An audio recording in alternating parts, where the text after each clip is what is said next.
Okay, I'll call the meeting to order. I like that. Please rise for the Pledge of Allegiance. I pledge allegiance to the flag of the United States of America and to the republic for which it stands, one nation, under God, indivisible, with liberty and justice for all.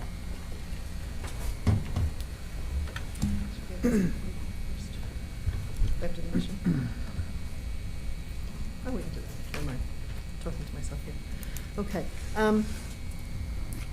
Brian, will you read the mission statement, please? The mission of the Mineola Union Free School District is to inspire each student to be a lifelong learner, pursue excellence, exhibit strength of character, and contribute positively to a global society. Thank you. And now we'll have a moment of silent meditation. Please take this time to turn off your cell phones.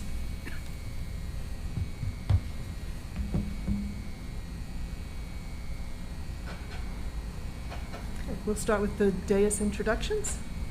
Andrew Casal, Assistant to the Superintendent for Business and Operations. Catherine Fishman, Assistant Superintendent, Pupil Personnel Services. Stacy DeSillis, Trustee. Brian Wigman, Trustee. Cheryl Pesona, Trustee. Patrick Talty, Vice President. Margaret Ballantyne, President. Michael Nagla, Superintendent of Schools. Matt Gavin, Deputy Superintendent. Thank you. And now we'll have our student organization report. Always one of my favorites. To begin, the SO Thanksgiving food drive raised enough money to give gift cards to Mineola families in need for Thanksgiving dinner. We also collected more non-perishable goods than we have ever had before for the Outreach Food Bank at Corpus Christi. SO is also sponsoring 2 upcoming Spirit Days, Ugly Sweater Day and Holiday Pajama Day, the next 2 Fridays. The Key Club participated in Operation Gratitude. The club collected donations of candy after Halloween to give to troops and first responders. We were able to fill 4 large boxes of donated candy that was later dropped off to the Lincoln Medical and Mental Health Center to be distributed. This month also marks the start of our holiday drive with the National Honor Society. Faculty, staff, community members, as well as classes throughout the district anonymously adopted a family in need to support during the holiday season. To additionally support the holiday drive, the Key Club has been awarded a $2,000 grant from the Q&A's Children's Fund, thanks to our Key Club officers, Lindsay Parado and Natalie Lashevsky, who helped contribute and apply for the grants. Lastly, the Key Club raised and donated $500 to students helping Honduras to support the building of a school, Central Education Mixta John F. Kennedy School, in honor of Gia Prince. As the next month continues, the Key Club plans to continue working on the holiday drive by collecting donations and packaging gifts to be later sent out to families in need throughout the district. The Student Service Center finished the first session of Computiers.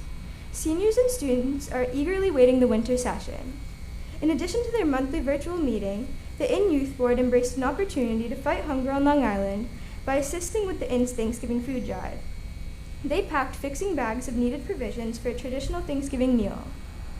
After packing the food, students got creative and made Thanksgiving cards for the recipients of the meal. Spark and One World volunteers showed off their artistic skills as they created cards for children in hospitals. Nursing home visitors made a mural, cards, and wall hangings for residents of Sun Harbor Nursing Home to remind them that we are thinking of them. Community Interact helped sort and pack food for the student organization's annual food drive.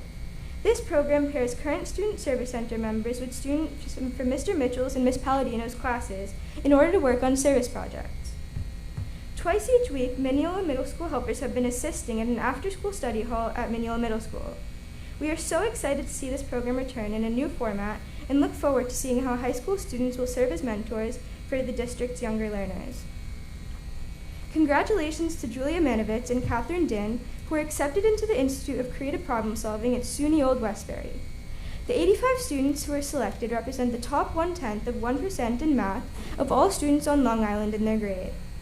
Congratulations to our marching band, who performed at this year's Veterans Day Parade in New York City. Congratulations to Fabielle Passos Vici da Silva and Payacha Cabral, who completed a rigorous course in interpreting and are now both certified interpreters. On November 10th, Kira Talty successfully completed and submitted her application and paper to the 2022 Regeneron Science Talent Search. This is a tremendous accomplishment. Senior research students are preparing their presentations for the Long Island Science and Engineering Fair in January this year. Bells are ringing in the guidance office. As a student receives their first college acceptance, we are giving them their own bell to ring as a celebration. We have hosted 7 schools already for our on-the-spot admission days. We welcomed a representative from Cohen Children's Medical Center for a presentation entitled The Path of Drug Use. Students learned about the dangers of drug use, ways to stay healthy, and when and how to reach out for help. The week of November 29th will begin our Wellness Week series. On November 30th and December 1st, students participated in a wellness fair in their phys ed classes to create a toolkit of strategies to stay healthy in both mind and body. The rest of the week had announcements, signing a banner, and a spirit day on December 3rd to wear a shirt with a positive message. We also hosted Challenge Day again this year for our sophomores, which provided the opportunity to ignite a shift towards greater school connectedness, empathy, and inclusivity. The winter athletic season has begun and comes off of a great fall for our student athletes as the boys soccer, girls soccer, and volleyball team all qualified for county playoffs. We celebrated 2 national letter of intent signings for 2 of our girls lacrosse players. Both Juliana Sousa and Maggie McMahon signed to attend and represent their universities as athletes. In addition, junior Thomas Renner committed to the University of Michigan as a class of 2023 commit where he will play lacrosse. Congratulations to our fall all-county athletes. Boys soccer, Joe Serrato, all-county and conference player of the year, Lupion Loro and Kevin Romero, honorable mention all-county, Jack Sargent all-county, Adam Tobar, Diego Orlana, Alexa Loro, and Sebastian Knight, all-conference. Girls soccer, Amelia Burns, all-county, Daniela D'Souza and Rory Meehan, honorable mention all-county, Mia Wisnowski, all-county and conference player of the year, Elizabeth Brennis and Allison Sandoval, all-conference, Daniela Sklitting, defensive player of the year, and Nicole Pastoressa, scholar athlete. Girls volleyball, Caitlin Kenny and Kira McCaffrey, Daniela Speranza and Madison Tulo all earned honorable mentions. Nicole Cruz earned all-conference, and Chloe Gaglione earned scholar athlete. Cross country, Aileen Granados, Sophia Schrader, and Ben Steele all received all-conference honors. The music department is excited to perform once again in person for our winter concerts. Our first concert was this past Tuesday, and the second one is on Monday, December 20th. Live stream links are also available for those that cannot attend. During November, the high school students observed Diabetes Awareness Month. Students and staff were asked to wear blue on November 12th in support of those with diabetes. Our students signed the poster displaying the blue and gray ribbon with blood draw. QR codes were created to provide information about type 1 and type 2 diabetes. Different diabetes quick facts were read during daily announcements. Our students did an awesome job in showing their support of people with diabetes. I would like to wish you all a very happy holiday season, and thank you for having me. Thank you. No one should say nothing is going on at the high school. Yes. That is amazing. Thank you so much for coming tonight, Sarah, and I love the reports. Everybody's doing so many great things, and we're getting to do them together this year, which is great. Thank you. Comments from the Board of Trustees. Who has a board report? Yes, I'll make a quick comment. I just want to thank everyone who's been involved with all the live performances that have been happening. I was lucky to go to the concert last night and this afternoon, one for the middle school and one for Jackson Avenue, and the excitement from the kids. I mean, today they were screaming and singing and really belting their hearts out. They were so excited to perform for their parents. So I just want to thank everyone who's made that a success and kept it safe for everybody. So bravo to everybody. Thank you. I went to a concert the other night, and I think the instructors were almost as excited as the students. The musical, again, great. We also had a safety meeting, and Todd Atkin, excuse me, I'm getting old, from Department of Homeland was special guest. He said the amount of calls are increasing, but kids are adjusting, and nothing that they can't handle is going on. He said Mineola is a very good district as far as the drills, and we're lucky to have a parent who worked. We have a parent who works for Department of Homeland also within the district, so he's a good person to have that we can go to. Lockdown drills during the pandemic have to be done. and it has to be done within 15 minutes. And it's beneficial for the kindergartners and first graders who have never done it before. And he gave some tips on how teachers can do it. Assign each person a number and let them go in turns at the beginning. He said the building assessments have all been done. They concentrate on target hardening. Mineola is in very good shape with this. And the main item of concern is propping of doors, and that's in every district across Long Island. So we have to be vigilant about that. And I just want to wish everybody a happy holiday and a happy new year, and that's my report. Thank you. I'm going to echo what Stacy said and Brian said. I went to 2 concerts, one at the middle school and one at the high school, and it was so exciting to see live music. And I do believe that Dr. Owens was beyond excited. I mean, he carried that mic around. He was, but all of the teachers and the students and the parents, we were all so excited. And the students, they were just amazing. I mean, really, they were. So I'm really excited. I don't have any more students to watch, but I am going to sneak in on Monday just to see and watch the live stream. But it was amazing, and it was so exciting to be back. So happy holidays. Good evening, everybody. Thank you for coming out tonight. I just quickly wanted to thank Dr. Nagler and the administration on the successful completion of the purchase of the Synergy building. We're not going to call it the Sperry building anymore because it's not. It now belongs to us.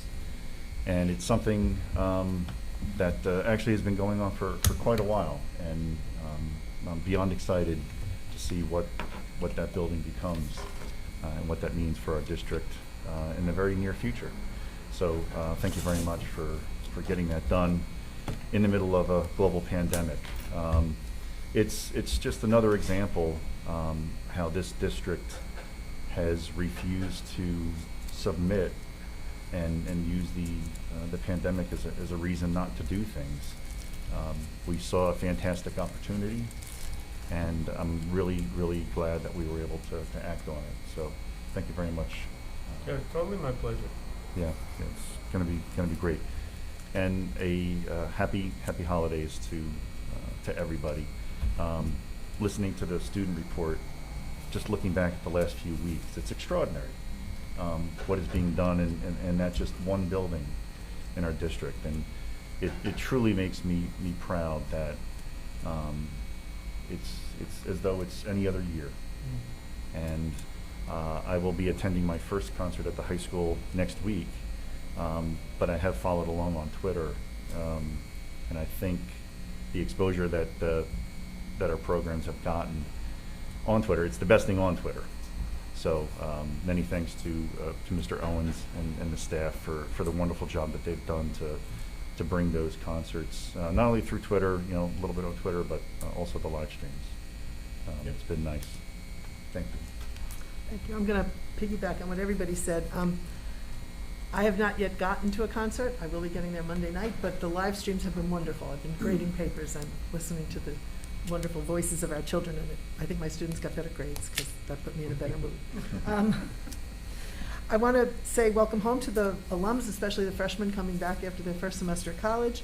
Good luck to those poor people still taking finals, like my own students. And it's the end of the year, so I just wanted to, it's our last meeting for 2021, and what a year it has been. But when you look back to where we were a year ago and where we are today, things are so much better. And I'm in a Twitter PLN that every year each person thinks of a new word for the following year, like their mantra word. And for some reason, my word was onward. Actually, it was the Spanish word adelante. And so that became my theme for the year. And when I think of this school district's year, that couldn't be a better word for us either, because we have moved ahead. Other districts are, treading water, trying to keep their heads above water, and we have purchased a building. We're redesigning high school. We're back in person. We heard all those great things that are going on in the high school. We see it in the other buildings as well. All the public service our kids do, all the drives. We had concerts and plays in person again. We have clubs and marching band and sports programs where our kids are making all-county and all-conference teams. Our academics are shining. And this pandemic isn't over yet, and we don't know what it's going to look like when it's over, but I have so much confidence that we're going to keep moving forward. And I want to thank the administrators and teachers who had the persistence and the vision and the courage to keep us moving ahead and doing it so safely. And I think with Synergy, the sky is the limit. I want to wish everyone a 2022 that will allow us to continue to move forward together for the common good of our learners and our community. And I want to say happy solstice, Merry Christmas, Happy Kwanzaa, and Happy New Year to everybody. Thank you.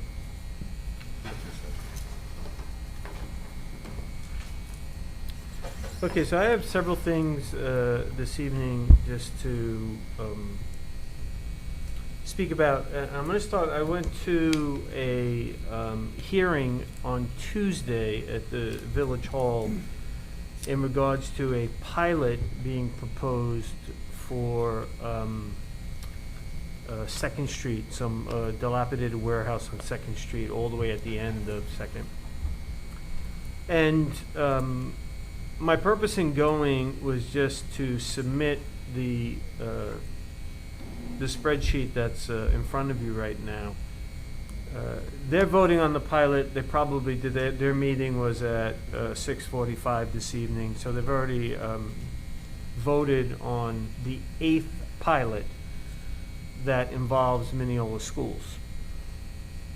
Now, I don't have a negative comment to say about the pilots. I mean, I understand the rationale behind them. I understand it for business. I don't care to opine on the reasoning and the logic behind it. I do want to speak about how the money affects the school system. In the beginning, it's very nice. You can see those numbers as they add up, and on the far right column, the one that says school portion, the 70% it says on the top, that's our share of the total money coming in from pilots. And it's a lot of money. You know, this year it's projected to be 2.2 million. I say projected because it's not an exact science. We don't get the exact numbers that they say we're going to get, but we get close to that. That comes in as revenue. That is just like state aid, if you will. I call it cash. It comes in as cash. It's not a taxable money, and we use it towards our budget. So it's different than taxes in that if these buildings were to have paid taxes, it would only be in class 4, but because they're paying cash, it goes on top of the whole budget, and really everyone benefits in the short term. What happens is, and my issue with the pilots, is the way their money is structured. It continually increases over 20 years, and then it abruptly stops. And what that causes, if you scroll down, Mr. Gavin, in the year 2034-35 school year, $900,000 is lost. So what happens to our budget when we take out $900,000 cash? We cannot, as many people say to me, well, they're going to pay taxes, you just get it in taxes. No, we will not.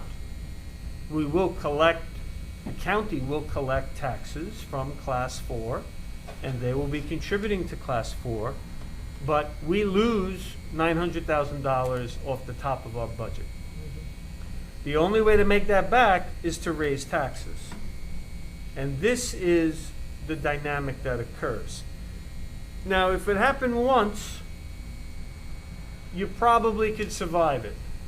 But as you see here, the following year is another $767,000, and then you have a respite, and then within 5-year period, you lose another 1.2.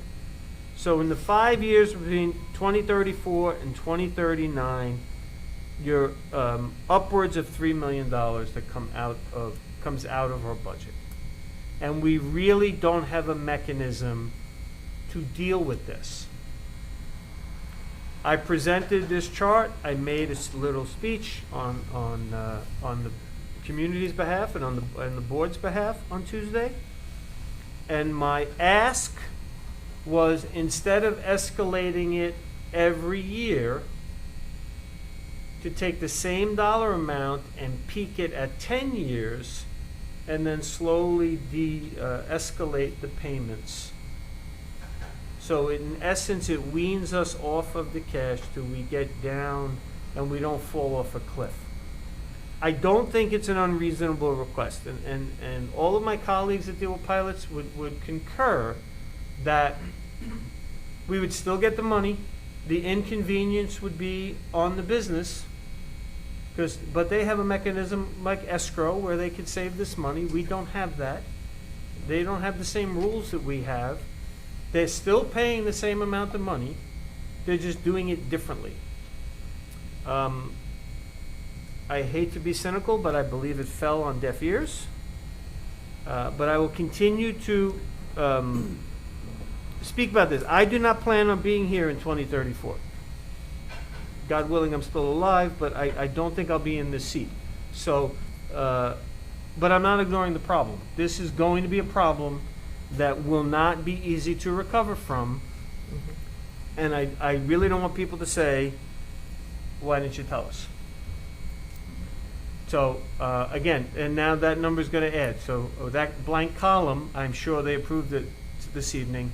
We will populate another column and extend it out.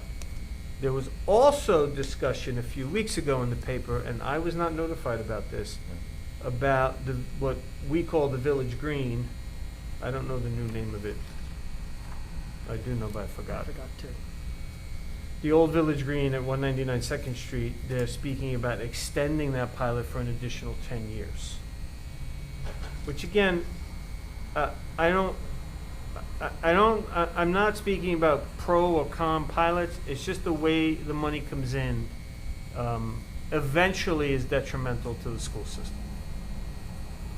So that's my piece about pilots, and I will keep you posted as I hear anything from them. Thank you very much. A couple of weeks ago, I think, a couple of meetings ago, we spoke about the school calendar. I promised to show you two options. So very quickly, we'll show you two options. One of them starts before Labor Day and builds in snow days. It's, scroll down, Matt. Is it? No, that's the other one.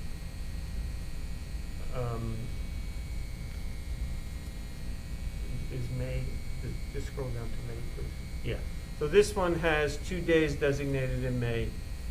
And if you scroll up, it starts before Labor Day. It has the same number of days. Children would start on the 1st, go to school for 2 days, and then continue the following week after Labor Day.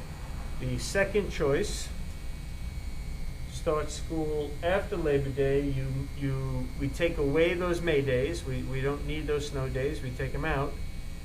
And we'll do our new teacher orientation. It allows us to do an extended new teacher orientation, which we have toyed with over the last couple of years. So it's actually, on the administration side, it works better for us.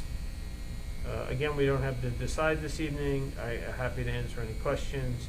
I would like to put it on the next agenda so the community knows. We have many people that make summer plans. Mm-hmm. Do you plan to survey the parents? Or? I never have surveyed the Okay, I parents. didn't know. I think that will be a horror show. Yeah, I know. People are very attached to their snow days. They've been telling me about that already. I'm just Well, passing on the there's still information. snow days. You still can grant a day. Multiple days is when it becomes a problem. Right. Yeah. It says May 25th and 26th, the May contingency days. That's not supposed to be there, right? On that one? It's Correct. not highlighted on that thing. Yes. That's what I was checking. We can take that out. Yeah. Okay. I like starting after Labor Day. If we're speaking. I do too. I think it's, I think most parents agree. Students will not like losing snow days. No. Yes, I know I'm not winning a popularity contest with snow days. I'm fully aware of that. At DC, parents said that we were taking away the joys of childhood. Yes, I am an ogre. I understand that. I believe that we hold school to have instruction, and children should have the instruction that we pay for. However, even if we build them in, we still technically don't have to have legit snow days. So Yes, then you there's- leave them for there's- May. There is a quirk in the New York State law that allows for a superintendent's conference day to count toward the school calendar. So we have let me scroll down. We have a 182-day calendar. 2 of those days are superintendent's conference days. So technically, we're 2 over on the required 180. I am of the belief that a superintendent's conference day is not the same as a day of instruction. And the children are not in school on that day anyway, so why would that count towards the day, the number? But it does. So technically, we could have 178 days of instruction and still be fine. It's the 3rd day that the school has to happen on the 3rd day. So I may entertain a compromise position of 1 snow day. So you're saying there's a chance. There's always a chance, Ms. See? Lampazana, always a chance. And the more children that annoy me, it probably, yes, I was besieged by the Connolly twins on, they brought me a gift. They give a bald man a head warmer. I mean, this is just, it's just like Snow day supporter, oh my God. insult upon insult. Snow day supporter, and what am I supposed to do with this? This doesn't really work. Actually, it's a good Ear look. warmer. It's a very good look. No, he's Come right. on. No, he's right. It This is doesn't what- work. this is what I It need. doesn't work. He's right. Doesn't work. I get half a gift. It's terrible. It's terrible, I say. So only give them half support. And I was leaning towards them. And now, Dr. Smith, it's your fault. It's your fault. All right, moving on. So Yeah, you we'll don't wanna blame look the at Connolly the girls. we'll look at the start after Labor Day. Yeah, start after Labor Day is good. Loving the concerts. I just, especially the little ones. I mean, you can tell when they like a song because they shout. So the decibel level just goes up, and they're so excited with the hand motions. The Jackson concerts were at the middle school, so it was pretty cool they walked over, and were on the risers. And this morning was 3rd grade, which is a big grade. It's like 230 kids, so 36. they barely fit. So it's just fun. It's good to be back and see it, and everyone is so cooperative and so happy that it's just a joyful day. Just to give you some update on capital work, the Jackson retaining wall project is moving along. I believe we poured cement today. We had a great day for that. So the first half of the wall is on its way to be complete. They'll pull the forms off at the backfill, pull the forms off, and then move to the second half. So they're making good time on that. And that's all in preparation for the new turf field once we can move the playground. The playground is the key to when we begin there. The cafeteria in the front has been, we've been a little waiting on steel, so there has not been a lot of action. We expect the steel delivery on the next Tuesday. So that will be the last big piece to this puzzle in terms of supply chain shortages and issues. So the Q deck will go up and we'll begin on the roof, and we'll run some new joists with the steel grating up there. Synergy was filed with SED. We're waiting for approval. We have been working on plans. There's a lot of moving parts here, so we wanted to ensure that Harbor was interested in renting all of Willis Avenue before we decided whether or not we were going to move. That seems to be positive that we can engage Harbor in renting this, so we'll move ahead with our discussions with Harbor about how much to rent and how we're going to rework that lease, as well as plan for any work we need to do at Synergy. We do have a renter at Synergy for another couple of months, so we're not going to go full swing till March, really with anything. We are beginning design for the first floor for kids. We do plan on bringing the current Synergy students from the middle school into the new space to see what they would like and how they would like to design it. We do have a ton of office furniture. If anyone is interested in office furniture, we're happy to supply you with it. You just have to come pick it up.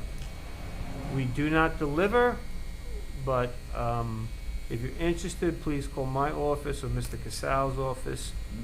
And it's a lot of good furniture that evidently there's a glut in the market right now because everyone's working from home. And the middle school plans are up at SCD. We had a big meeting this morning about staging those projects and how we're going to do it. I think before the project is done, fully done, we're going to be in the year 2025. But we do have a plan year by year on how we're going to tackle different pieces of it. So you'll, as we get into budget season, you'll hear me talk about phases, and we'll have multiple phases at the middle school, and we'll try to give you a timeline of how that's going to work. And lastly, well, actually two things. I had to send out a notice today about some stupidity on TikTok, which I hope does not filter back into our schools, but all of my colleagues sent a similar letter. Mine was probably a little harsher in tone because I'm just angry that nonsense like this occurs and people just let it happen, like companies let it happen. So you may see some of police presence in the buildings. That shouldn't alarm you to begin with because the police are our friends and they are in our buildings all the time, and it's not only because there's a problem, they're part of our community as well. But you may see them around just as a precautionary measure. And lastly, we have absolutely seen an uptick in COVID cases. I send out on Friday afternoons the tallies for the week. The last couple of weeks have been increased numbers across the board: adults, breakthrough cases, young kids, middle school, high school kids. So it's here and with us, and we're trying our best to mitigate the spread as best we can. And that is my report this evening. Happy to answer any questions you might have. Thank you very much. Does anybody have old business? New business? Okay, then we get to go to the consensus agenda. Resolution 45. Be it resolved that the Board of Education approves the consensus agenda items J1A1 through J4B1 as presented. May I have a motion? Cheryl? Patrick, seconded by Cheryl? Mm-hmm. Okay. Any discussion? Just want to recognize another retirement. There seems to be one on every agenda. Francesco, we call him Pancho, he's been with us over 20 years. Oh. And so he's been at Hampton and currently he's at the high school now? Yeah, So That's mostly who it at is. Hampton, though, if you. I only know Miss Pancho, so I didn't Me realize too. that's who it was. Me Yeah, too. I yeah, didn't yeah. even think you said something. I I'm didn't glad know. you told us who it was, yes. Yeah. We wish him well.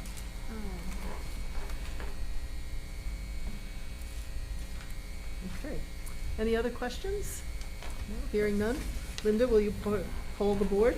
All in favor? Aye. That's resolution 45 passes. And we have a walk-on this evening. Resolution 46, in furtherance of a stipulation of settlement that was fully executed on February 5th, 2020, between the school district and employee number 03762, and an undated notice letter sent from the Human Resource Offices to employee number 03762. The Board of Education hereby terminates the employment of employee number 03762, effective immediately. May I have a motion? Brian, seconded by Cheryl? Cheryl? Okay. It's not really much that we can discuss. Correct, we cannot Yes, discuss. we cannot discuss. So, Linda, will you call the question? All in favor? Aye. Aye. And resolution 46 passes. Okay. And that brings us to the superintendent's report. And presentations. Thank you. In the category of the worst title we could have for a presentation, this evening we have the non-cognitive skills update, which is really bad. So what we're trying to accomplish here is really answer the question how in our buildings and our teachings and our curriculum and basically our philosophy, how are we dealing with the whole child?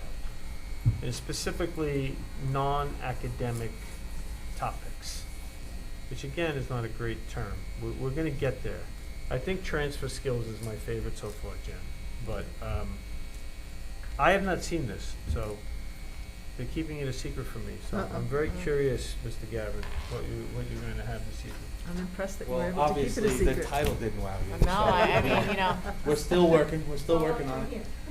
It's on the edge of our That's seat, right. though. We set a low bar with the title, and it's only way up. So, I'm joined here tonight by my esteemed colleagues, Dr. Smith from the high school, Jen Machin, our instructional leader, and of course, our principal from the middle school, Amy Trojanowski, to go over some of the work that we have done, as Dr. Nagel said, on our work on the whole child. Everyone in the board agrees that school is more than just the sum of the content you master and the skills that you develop. It is also about the relationships you make. It is about the way you approach problems, and it is about your attitudes in which you learn. So we're going to talk here tonight. I'm going to turn it over to Jen to talk about some of the titles that Mike doesn't like. So we'll let her do the unpopular stuff, and then we'll turn it over to the principals after to do some of the more popular stuff. Jen Machin. The one that goes forward. Happy holidays, everyone. Hold on. Did you hear it? You heard the bell? Heard the bell, I believe. Somewhere an angel got its wings. Yes, there you go, Clarence. Very good. So we're so right about the word non-cognitive factors. We have this debate all the time about the term. It's a research-based term, and so that's why it's something that we use. Even the researchers don't like it, but people haven't been able to solidify what that term means. Soft skills, we don't love those. Transfer skills is something that we've been thinking of. So, as you know, for the last many years in Mineola, we've been very intentional about creating a learner identity in our students. And we work hard to create the culture in which students embrace that identity. But that has to come from somewhere. We can't just say, be a learner, and that has to mean something. So we've been very intentional in helping our students and our adults understand what that means, and we've rooted in science. So in preparing for this meeting, we reached out to our resident scientists because a lot of the debate around learning is rooted in also potential. So when you say the word potential, a lot of the times people say, well, have you reached your potential? But what does potential mean, and how do we, so we asked Mr. Talty, what are your thoughts on potential? I thought we were just having a friendly Twitter message. And I did ask you if I could quote you, and today's the day. Right, I should have had my voice. Sue's here. No. Surprise. Yes. But his first response was not scientific. He said, to define is to limit. But then we got into the science of potential. So one of the things that he said, which was so powerful, was so in a very specific way, potential is a force.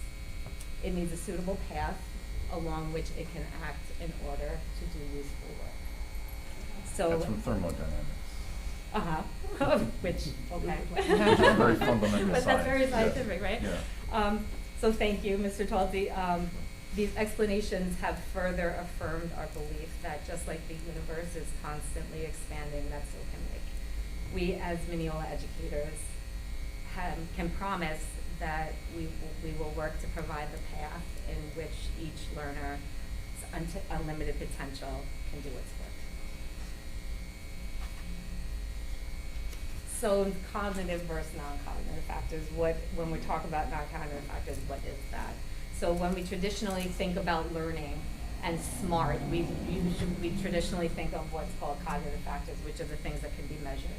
like things like IQ and academic tests. But the last 30 years of research have shown us that these factors don't tell us much about potential to learn or capacity to learn. And what the research has been telling us is it's actually the non-cognitive factors that help us understand what potential actually is. It's the non-measurable things that actually create us to reach or exceed what we believe that we can. And those non-cognitive factors actually are a huge part in creating a learner. Even the creator of the IQ test, which we often don't hear, never said or expected that that IQ test would measure a person as a fixed quantity. It never said this is who you are and this is who you'll always be. For Benet, never wanted that to happen. That just happened. He believed that intelligence was malleable. He believed that that score can go up and down. The context in which that you are in will change that score. But for somehow, that's not what we know. But we're getting back to that part. So there's a lot of research around the non-cognitive factors, and we've been really looking at that research. A lot of these things are things that we already believe. If you ask how a child reaches academic performance, you know that you'll say, well, if they persevere, well, if they use their learning strategies, well, if they have those behaviors that lead toward academic performance and success. That's obvious. But sometimes when kids don't actualize that, we don't know what to do. And we say, well, work harder, persevere. But how do you do that? The research has told us that it's not those behaviors that we can teach those things, but no, we won't actualize them unless we believe that we can. Mm-hmm. And there's 4 mindsets that say, if I believe these 4 things to be true about me in the context in which I'm learning, which can be different from math class than for English class, or it could be different in the gym than in a social situation, then I can actualize these things. And then I will bring everything that I learned into context, and then I will succeed. And the beauty behind this research and why it is so powerful is that these beliefs are individual beliefs and perspectives based on context, but they're also changeable. And the way that they're changeable is by creating the conditions in which a student begins to believe whatever they don't believe. And that's the power of educators, because we can actually change the conditions in our classrooms so that all learners believe that. And that's where we are. So I think Jen really distilled 30 years worth of research down to about 7 minutes and did a really wonderful job. That was very good. That was amazing. That was amazing. And what she's kind of bringing to bear is the idea of teachers setting the conditions to make potential possible. That's really what it's all about. It's about allowing a child to believe their potential in this setting is possible. So one of the things we have done over the course of this year is we started off knowing this research and intentionally working off of the work Teaching Adolescents to Become Learners, which really focuses on non-cognitive factors. And we've built an asynchronous PD through our OYO platform, and we've offered it twice to teachers.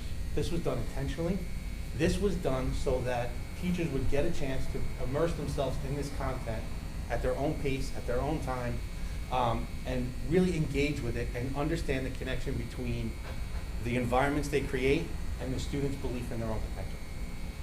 So we had 84 students take it the first time we offered it. We've had an additional 85 students, representing about half of our faculty. Teachers go through it the second time, which represents about half of our faculty. And you can see some of the reflections. Part of what we do in every single PD is we ask teachers to reflect upon what about this PD has influenced, changed, or caused them to think differently about their practice. And you can see 2 of the reflections right there. Again, it is the power of this professional development was that it allowed teachers to see the connection beyond the content.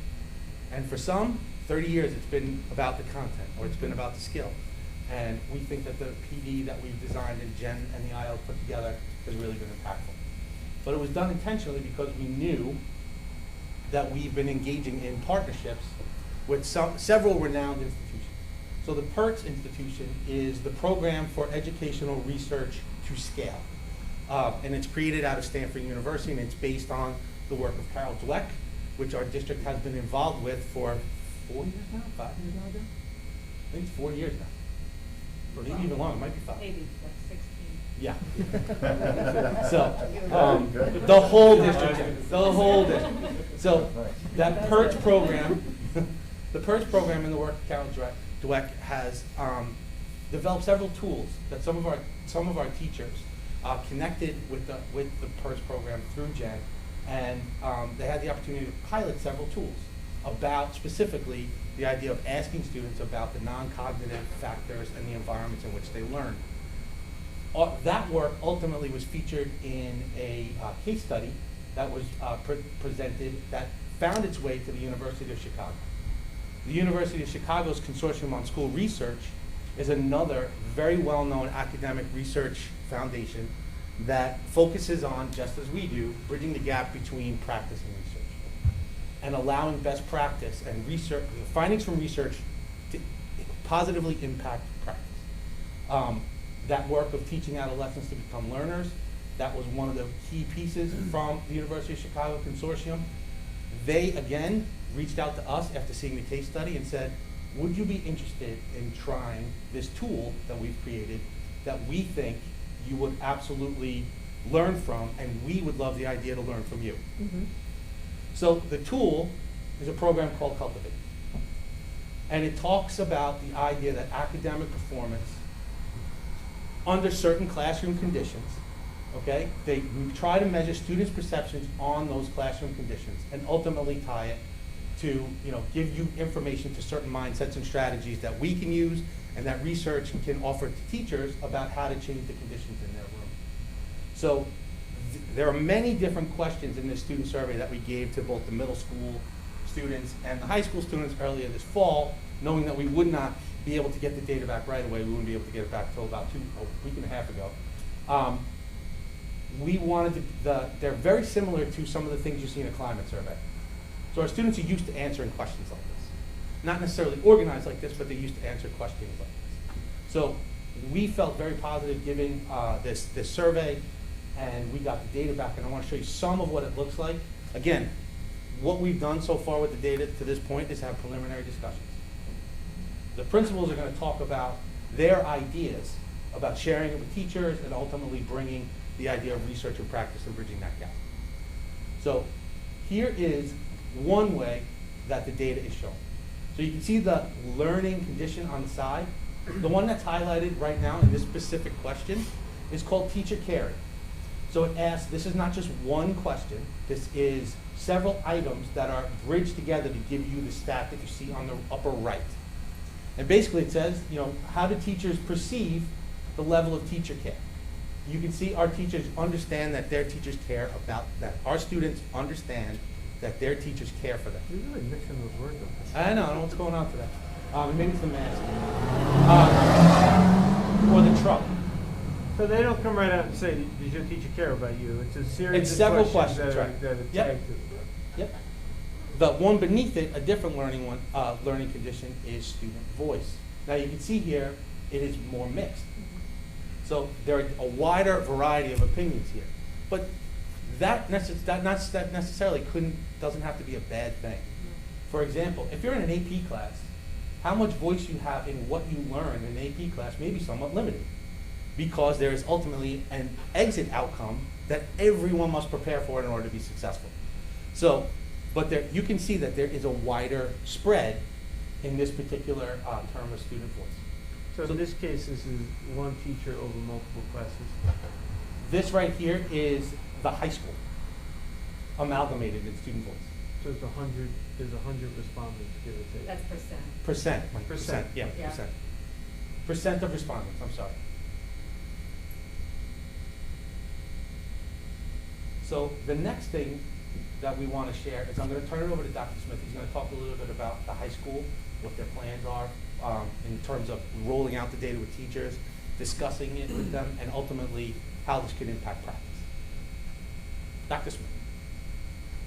Thank you. Good evening, everyone. Happy holidays. Good evening, Dr. Smith.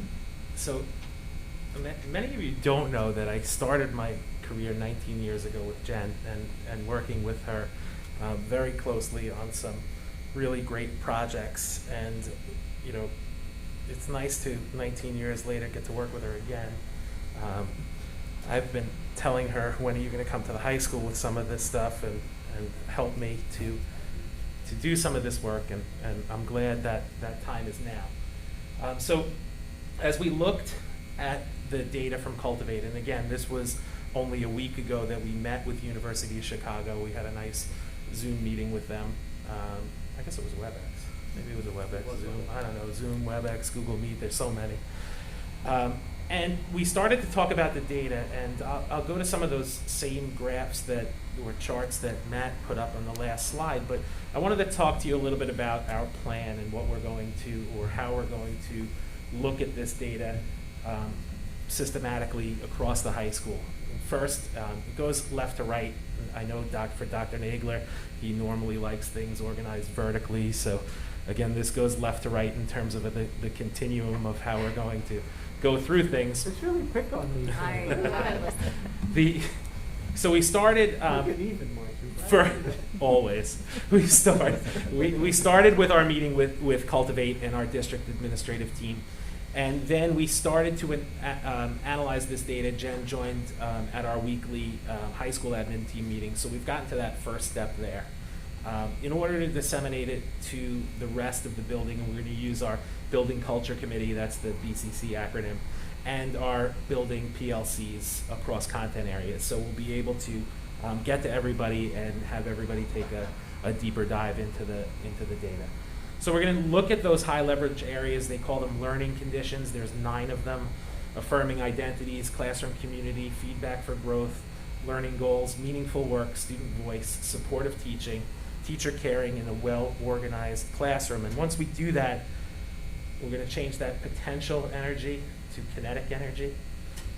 Very good. And you know, move from there. We did, by the way, include one of our teacher members of our building culture committee in that initial analysis of the data. So we were happy to have John Fretz join us for that initial discussion. From there, we're going to implement strategies, and those strategies will be implemented across the building through departments and by grade level. And at that point, teachers will decide whether they're going to be part of Elevate, which is more of the progress monitoring piece to the Cultivate. Cultivate gets administered twice a year. Elevate provides you with a tool to progress monitor throughout the year. So we're hoping that, and strategically, the ILs have set up the independent research component to the district professional development, so that there's an opportunity for teachers to look at this as part of their professional development. And again, at the end, administer that Cultivate survey. Can you give me an idea? What was the sample size at the high school test? I believe it was like 800. 800. Yeah, good. It wasn't 1,000, but it was like significant. over 80%. And then the data is disaggregated down to the teacher? No, and that's very important to point out. Yeah, the data is disaggregated, but you can disaggregate it by grade level or by department or by whole school. However, the graphs on this next page are whole school graphs. So they Let's go back one. Yep. So when you show the highlighted classroom community meaningful work, did that repeat itself in all 3 of those categories? Yes. So Yeah. that was the most glaring. No. Okay, so that's a great point, and one I want to highlight. I only highlighted those 2 because those are the 2 just samples I'm going to share tonight. For no other reason those were the 2 that I just picked. There's no rhyme or reason why I picked those 2, except both of these illustrations show something that came out in the data that's really interesting to me, something that I talked about when we met with Dr. Farrington from University of Chicago, and again in our admin team, is that they use a score called a difference score. And in that difference score, what they're really looking at is the extremes, and they're subtracting. Okay, they don't use negatives either. So it's very, the data is very interesting when you're interpreting it, because different scores are not used very often, when you are looking at data in this way. So I find it, that Matt's was a little more extreme, but if you look at this first one on meaningful work, the teacher gives us meaningful work to do, not busy work. That was the question. And when you looked at the answers from somewhat true to completely true, you have the large majority of our students.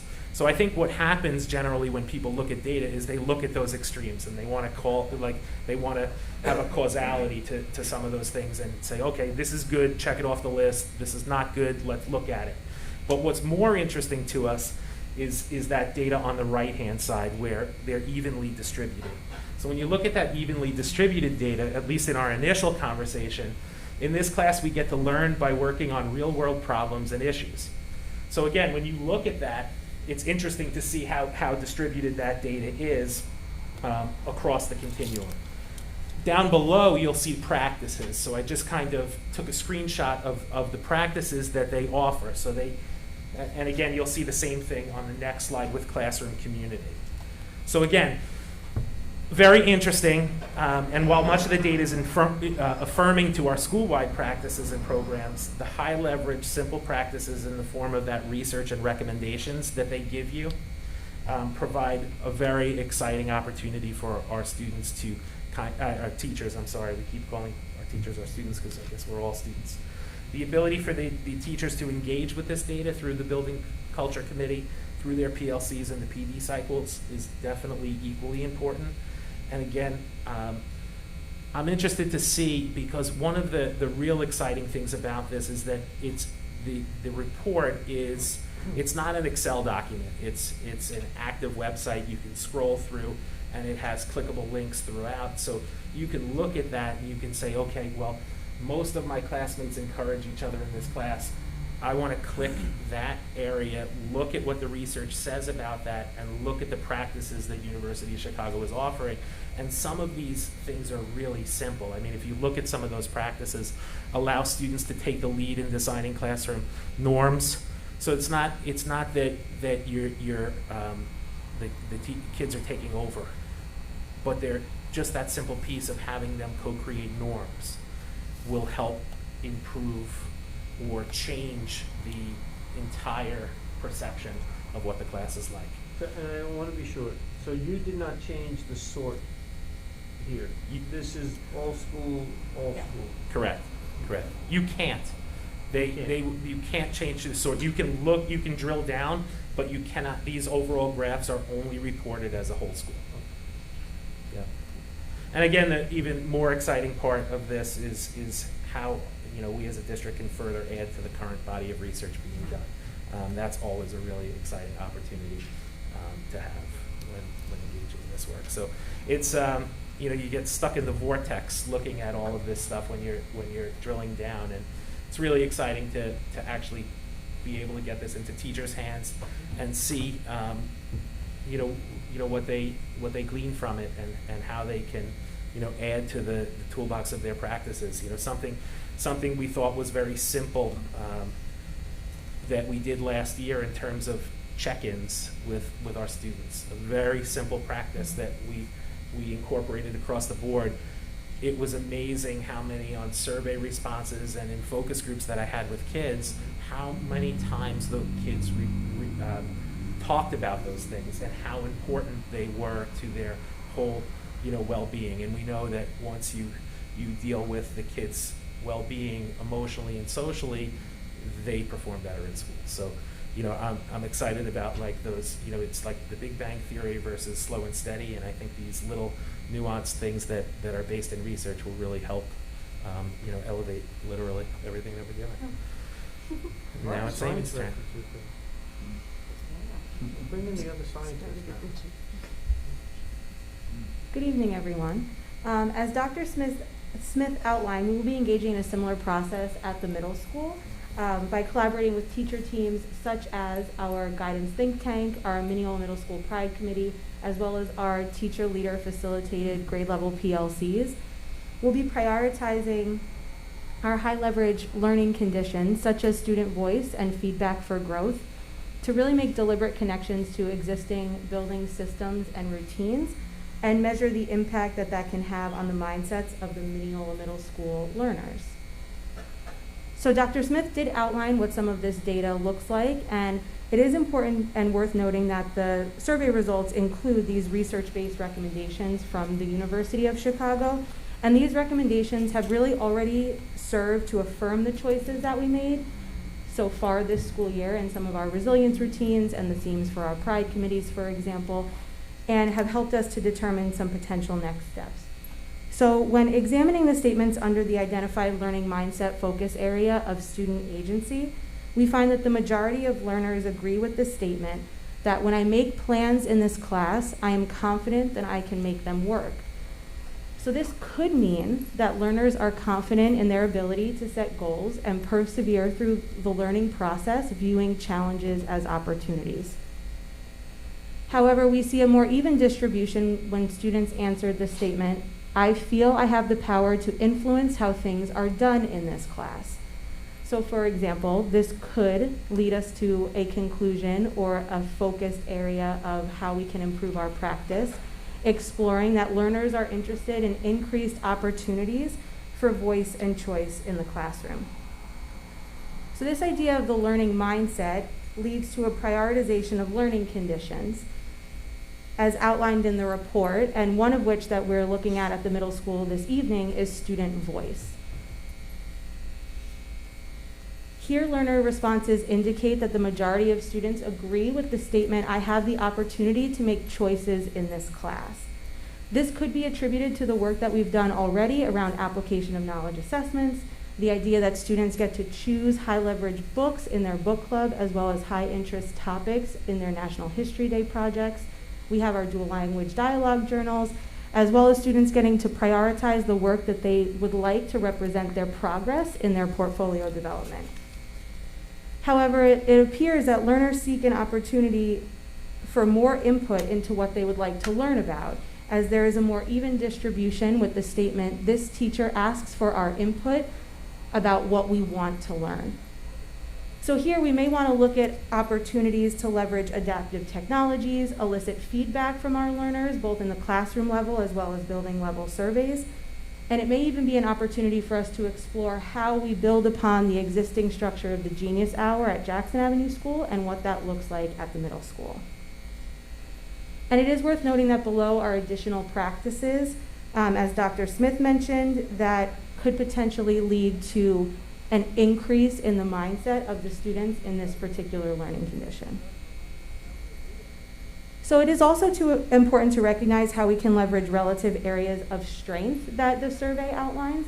And one of these relative areas of strength that we see preliminarily at the middle school is the learning condition of feedback for growth. So here you might be able to see a reflection of the commitment of the district to embed a growth mindset in teaching and learning practices. For a few years now, these middle school learners have been exposed to this.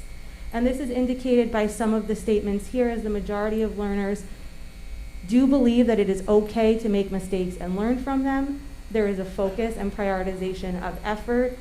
There is an understanding that a teacher is a resource for when they make a mistake, they can learn from them, and that feedback is an important part of the process to help them improve. And lastly, this slide looks to make connections to existing systems and routines that are in place to cultivate the conditions in which in which students become learners. So things that we've highlighted here are our pride assemblies and resilience routines. We've emphasized the idea that students are in control of their own growth, meaning that they are active participants in their learning. You'll see a clip from the pride assembly where a student is looking at their agent and non-agent voice. And you'll also see part of our resilience routines when they are in control of their choices. When facing a problem, they can either give up or they can gear up in terms of their choices. This is reflected in our learning portfolios, and we're also reflected in feedback as we elicit it from the staff and students regularly, both to see if the students are understanding the concepts that are introduced, and also see how we can improve our practice from staff feedback who's actually facilitating the resilience routine with the learners.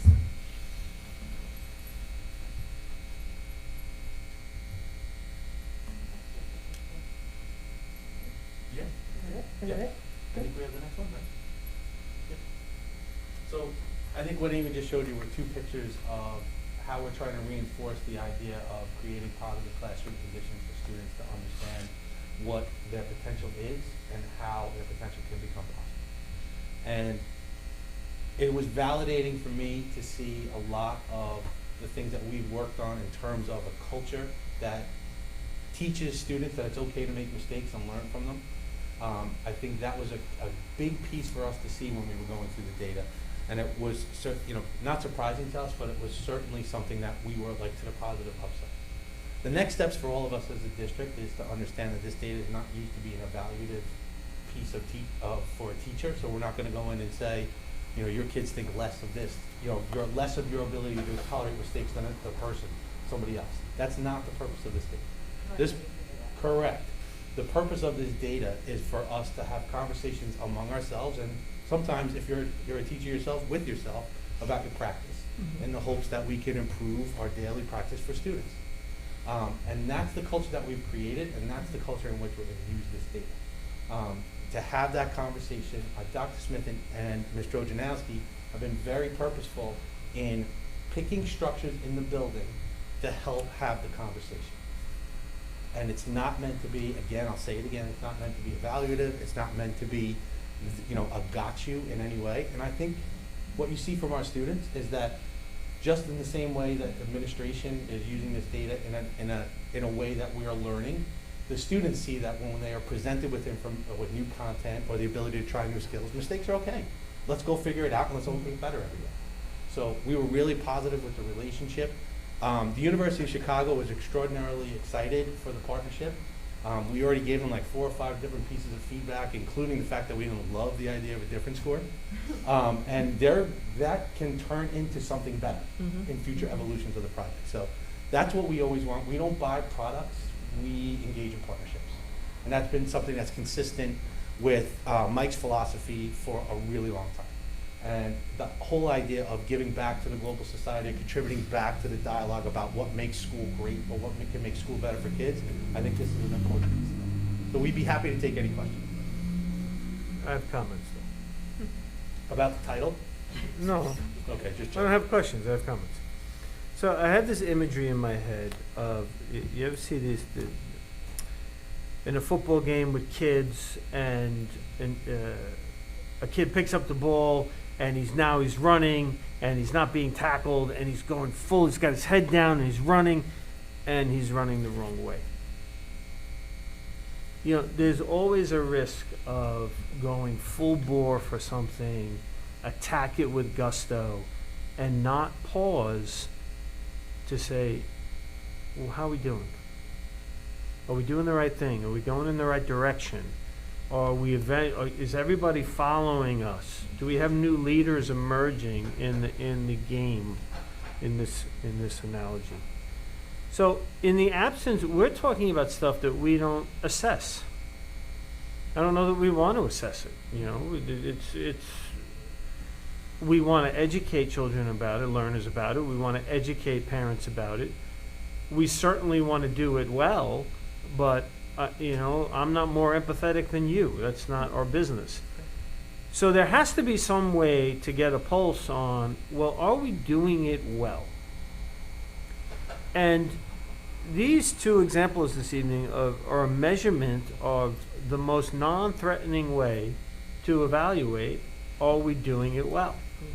So, we're very purposeful. Is it important? Yes. We ask the board, we ask the community, we ask our teachers, is it important to the whole child? Yes. Should we be doing this work? Yes. Does the research say we should be doing this work? Yes. Are we committed to it? Absolutely. How are we doing it? Data informs instruction, PD informs instruction, teacher leaders and their PLCs inform instruction. But you have to have a starting place and a discussion point on how you're going to do it. And this is the road we're on. I love student agency. I think kids need to own more of their learning. That's easy to say. How do you make it happen? And then how do you know you're doing it? You can think you're doing it, but unless a kid tells you, yeah, I think it is. These are all important questions to ask. So I'm so excited about this work Because it continually points that we're in the game and we're playing it well. We're running down this road. The road is clear. We have a clear vision of where we want to go. Our kids are with us. Our teachers are with us. Our parents are with us. And we got to continue hurdling the obstacles. Because there's plenty of obstacles in the way. So, it's not about evaluation. It's an evaluation of the success of the initiative, not of the individuals implementing it. And there's a very big distinction in that. And there's other pieces too, like the mission pathways, I think is right on the money with this, you know. We keep talking about the profile of a learner, profile of a graduate. What are the skills we want to teach kids? You know, you could say, oh, I want all the children to graduate with high levels of perseverance. Okay, who doesn't want that? How are you committing to make that happen is a different question. And then how do you know you did it is a totally different question. Those are, it's very, it's like Jell-O. You know, you're trying to move this blob of Jell-O forward because it's not a defined topic. And that's the challenge, but we accept that challenge as we keep moving the Jell-O. I don't think I want to stay with the Jell-O analogy. We will work on the Jell-O metaphor and get back to it. The Jell-O metaphor and the title. It might be worse than non-cognitive factors. It might be. It might be. There's really not too many words I think that would be worse. No. The Jell-O metaphor we will I work don't need on. anybody on the bandwagon. You get your name up on the board. Now he's in charge, yeah. Any other questions, comments? We'd be happy to engage. Because I can never shut up, I always have a comment. This makes me really happy in a lot of ways. Mike, hit a lot of great points, and I'm not going to repeat those. But one of the things I was the most excited about is that we are contributing to furthering the study of this in the country. Like we're increasing people's knowledge and helping them to cultivate all of this. So the fact that we are not just, doing this, but that we're doing it with a research partnership, I think is phenomenal. That makes me very, very happy. Again, it goes back to what I said at the beginning. We're doing all this great stuff when other districts can't, stay afloat, really, doing what they always did. So the fact that we're moving forward, and I think at this time, these are the important things for kids coming to school. I think something as simple as a check-in, I think as something as feeling their teachers care about them or that they respect their opinions is an amazing gift for them. What struck me was that the topics, that list on the side of the different things, those are what we're all about. So it was like such a perfect match up of our values and their values. I thought that was really great. And I think the fact that we want students to feel like it's okay to make mistakes, they need to see us being okay with that too. So they need to see teachers like taking a thought back and asking and kind of saying, doing these practices, and they'll notice like something different maybe, and the teacher might say, well, I think I need to do something a little different to help you guys better. And they'll see that that's just part of life, and I think that's a wonderful bit of modeling too. Thank you very much. I don't know if the bell was just a stroke of genius. It was a stroke of genius. Yes. Because when we came in, right, I shook it and. But not static genius, and malleable genius. Malleable, right. Because you can improve on genius. Correct. I suppose. And a couple of us held it and shook it, and I can hear it. I believe. I believe. And that belief came up early, I believe, in Ms. Machin's presentation. Your references and sources, by the way, were just remarkable. Good work on that. But when a learner believes that they're capable of doing something, then watch out, get out of their way, because there's nothing that's going to stop them now. So that's like the one word that I took away, and for the rest of my life, every time I look at this, I'm going to think back to this presentation, because it's really a privilege to sit here and know that these are the types of things that are being considered in our district and actively worked on. The partnerships, right, not a product, right, because there's a million products out there in an app store that promise to solve your problems. But we all know that they're really pretty shallow, and they don't do that at all. It's really people and those interpersonal relationships that can help somebody develop, you know, that belief, that faith in themselves. So, yeah, this is, you know, and I think back to the presentation that Ms. Fishman and you know, the others gave at 2 weeks ago, where you saw students that were really, that did believe in themselves. And we saw that in the teachers, you know, who really saw that they were capable of doing things that they themselves maybe hadn't previously thought possible. So it's, like I said, it's really a privilege to you know, to sit here and know that this is done here. I'm so happy for you. Oh. I'm so happy. Big deal. Hard work pays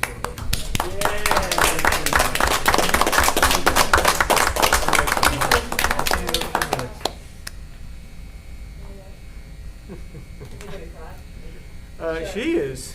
Are you? No. I have, that's just a hefty bill I just signed on. I am not crying. Those of believe you you in can the pay. dark, my daughter just said, got accepted to Harvard. Congratulations, sir. She's her mother's daughter. It's gonna be a good year. Okay. That's nice. That's Sorry. great. I was finished. That's No, great. I was finished. So That's good. Talking about Yes. believing in what you can do. yes, indeed, perfect And it is timing. the perfect example of that. Hard work pays off? Yep, and believing in yourself. So, that was the perfect ending. Yes. That side sums it all up. So, I mean, we can't really top Yeah. that. I mean, All right. you know, thank you very much. Thank you very Thank much, you. everyone. Thank you. Okay. This has been a big week for several parents in this room. Yeah. Lots of congratulations to go around. That is my report That this is your evening. report, and what a great report it was. Way to end a year on a bang, everybody. Thank you. Would anyone like to make public comments? Tell us a story about firemen or anything? No? Okay. Do we need an executive session? I do not need anything. Okay. Look at that. It's Wow. a Christmas gift. Thank you. It's a Christmas miracle. Sorry, Brian. Okay. So we are adjourned. Happy holidays, everybody. Happy holidays. Happy New Year. Holidays. Happy holidays, guys.